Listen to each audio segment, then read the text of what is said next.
E aí pessoal, beleza? Sou o professor Paulo, professor de Geografia. Hoje aula com o segundo ano ensino médio. Vamos trabalhar vegetação brasileira.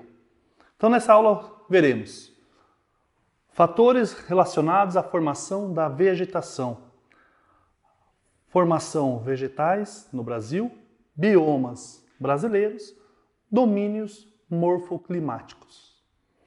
Então lá na página 784 da apostila, para acompanhar junto a aula. Então, fatores relacionados à formação da vegetação.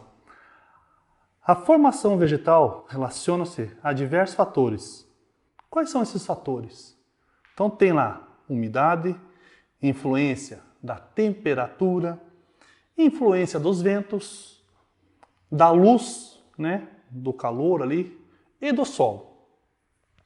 Vamos primeiro começar ali pela umidade.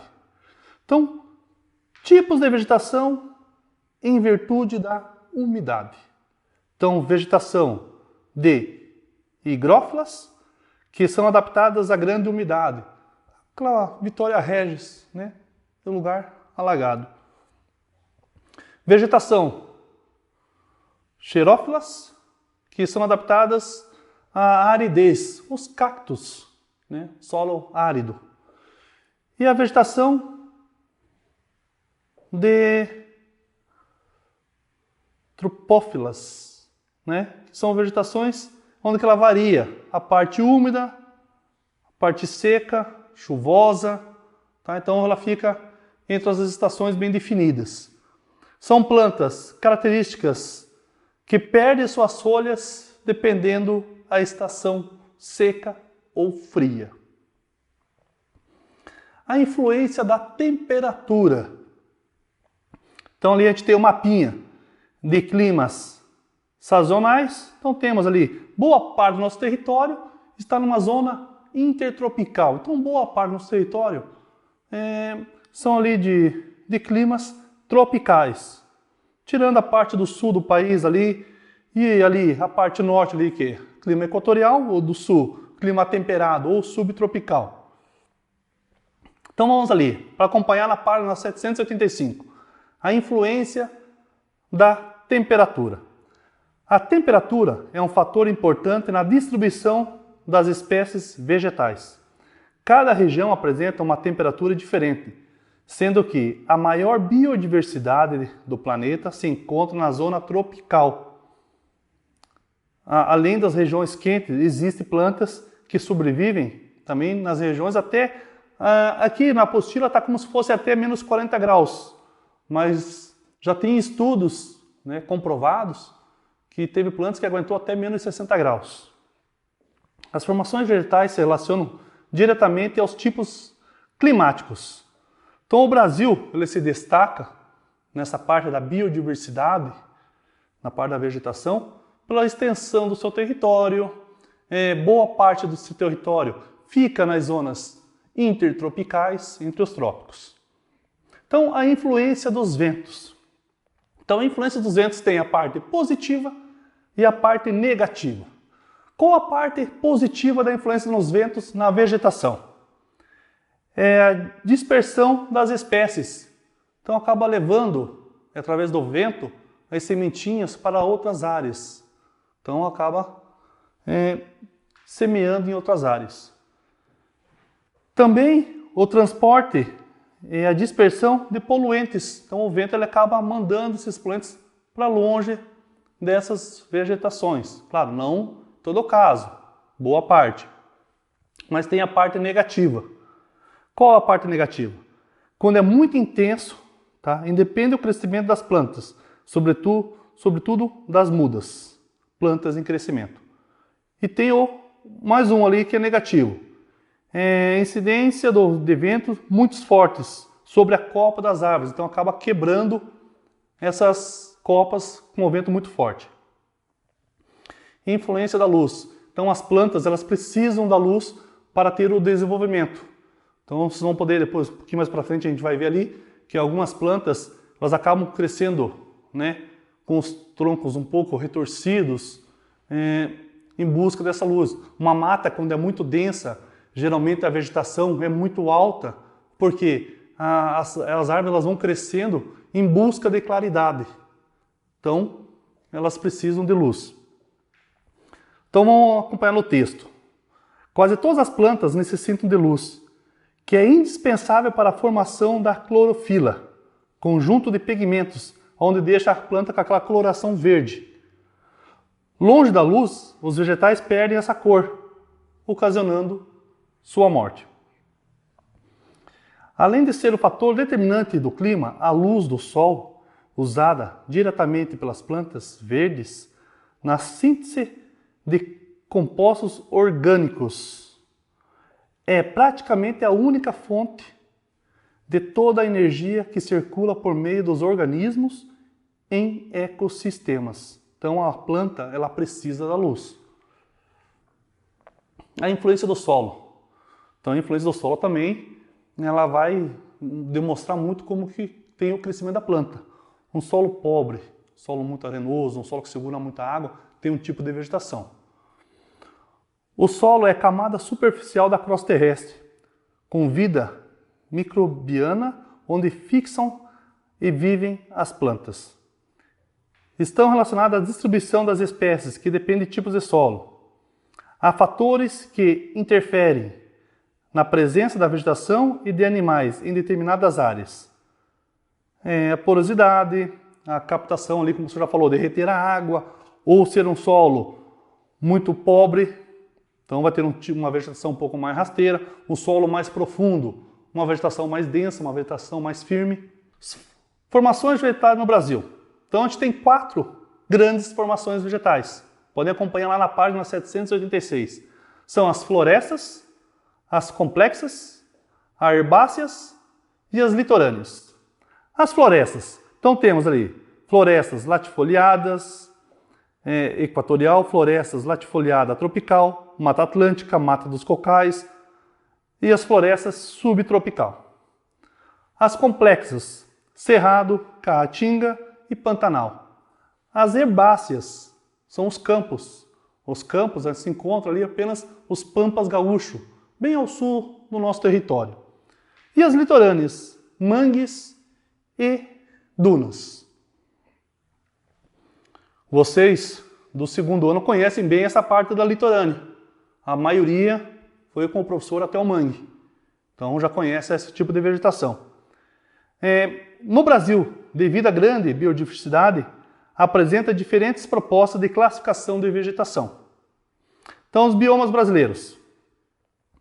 Então a gente tem ali um mapinha, mostrando para vocês ali nos slides, onde mostra fica a Caatinga, o Pampa, parte do Cerrado, a Amazônia, Mata Atlântica, que pega aqui a região sul e a área litorânea ali, e lá no cantinho ali, no centro-oeste ali, o Pantanal. Vamos falar um pouquinho sobre a Amazônia. Lembrando sempre que o solo da Amazônia é um solo pobre. O que segura essa vegetação é a própria vegetação. A queda das folhas, dos galhos, eles entram em decomposição e acaba formando aquela matéria orgânica que a vegetação precisa, que o solo precisa. Então, a Amazônia apresenta rica biodiversidade botânica. Em sua grande maioria é latifoliada, folhas largas. Vive em um ambiente úmido, uma mata fechada, uma mata densa, com folhas perenes, que são sempre verdes, pois ocupam a área onde o clima predominante é o equatorial. Então ali temos um esqueminha que o professor fez ali, com imagem da floresta amazônica. Então mostra ali mata de terra firme, mata de várzea, que fica próximo ali aos rios, ali onde tem o nível das águas, onde fica as serras, tem um esqueminha ali para vocês analisarem ali e interpretar esse esqueminha. Mata Atlântica ocupa a porção oriental do país, mais a leste, principalmente as escarpas, voltadas para o mar. Trata-se de uma vegetação densa e exuberante, cuja existência está ligada ao relevo e à umidade. É constituída de uma vegetação higrófila, perene, densa. Então, aquela vegetação indo para a Serra do Mar, indo para o litoral, você passa pela Mata Atlântica. O cerrado. O cerrado já tem as raízes profundas das árvores, os troncos retorcidos. Profunda por quê? Porque vai em busca de água, né? Também. É denominado savana brasileira. Trata-se de uma formação que aparece em todas as regiões brasileiras. Nesse bioma, as formações vegetais são arbustivas, de copa irregular, com galhos tortos e retorcidos, caules de casca grossa, raízes profundas.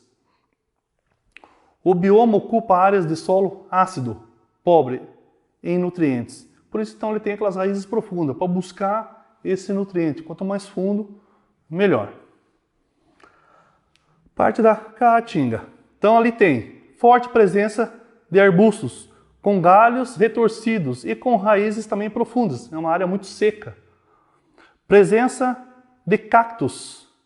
Os arbustos costumam perder quase totalmente as suas folhas em período de seca. Ali na página 789 fala sobre a caatinga.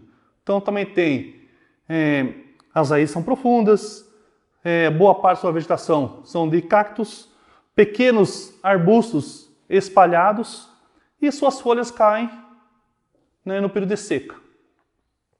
O pampa se caracteriza por uma vegetação rasteira, são os campos gaúchos. Sua extensão maior fica no Rio Grande do Sul, onde também são conhecidos como couchilhas, né? Esse domínio é, na verdade, um prolongamento dos campos argentinos e uruguaios no sul do Brasil. Então é uma vegetação rasteira com pequenos arbustos. Não tem árvores de grande porte. O Pantanal. Então, acompanhe no slide ali com o professor ali. O Pantanal é uma das maiores áreas alagadas do planeta e está localizado no centro da América do Sul, na bacia hidrográfica do Alto Paraguai. Sua área é mais de 138 mil quilômetros quadrados. Ele se estende ali do sul do Mato Grosso e vai até ali o leste da Bolívia. No período de seca, os rios secam e sobra o barro, onde veio o nome Pantanal. Ele é considerado um patrimônio nacional, ali, um patrimônio natural mundial, né, e reserva da biosfera pela Unesco. Aí tem os biomas costeiros, né, que fica na área litorânea. Então, pelo desenho ali, praias arenosas, tem os corais, os mangues, que a maioria de vocês conhece, que muitos reclamaram pelo cheiro, pelo lodo, pelo barro. Nossa, professor, isso e aquilo. Então, aquilo ali é um mangue. Os costões rochosos, que tem nos litorais, dunas e a restinga, aquela vegetação que fica tipo entre o calçadão até chegar na areia do mar, a restinga, aquela vegetação que tem entre ali a areia e o calçadão.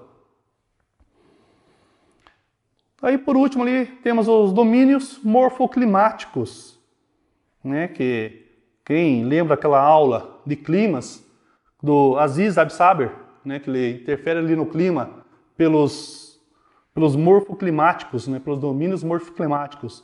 Então temos ali, pelo mapa ali, a vegetação no domínio. Então vamos acompanhar no gráfico ali. Então tem o domínio, o relevo, clima e a vegetação. Então tem o domínio amazônico, terras baixas e florestas equatoriais. O relevo é um relevo de terras baixas e planície amazônica, o clima é equatorial e a vegetação, floresta amazônica. Vamos aqui para a nossa região, né, aqui para o Paraná. Ali o domínio das araucárias. Planalto subtropicais com araucárias. Então o relevo, planalto meridional e algumas áreas de altas do planalto atlântico. Clima subtropical, então a nossa região sul. Vegetação, mata de araucárias. Então tem ali o de cada domínio e cada tipo de vegetação. Atividades para casa, para reforçar um pouco os seus conhecimentos, da página 795 a 800. Beleza, pessoal? Isso aí. Até a próxima. Valeu!